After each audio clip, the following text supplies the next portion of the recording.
उससे आपने शेर कहना है और 10 सेकंड का वक्त होगा आपके पास। 10 सेकंड्स में आपने अगला शेर कहना है जो आखिरी हर्फ होगा।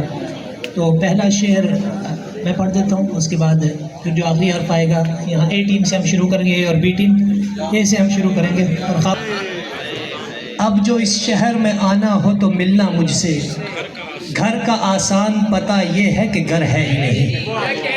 नोन नहीं वाकिफ तड़पे दिल से अश्कों की जुबान से, नहीं वाकिफ तड़पे दिल से अश्कों की जुबान से, दिल के मंदिर में जो भगवान बना बैठा है ये।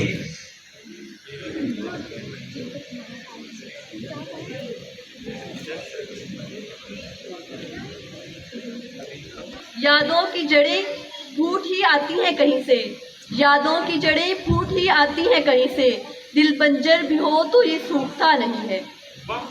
दिल बंजर भी हो तो ये सूखता नहीं है।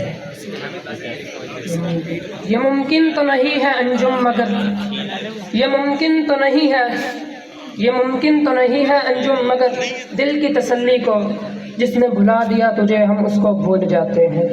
हम उसके भूल जाते हैं। अच्छा मिसरा रिपीट ना कीजिए।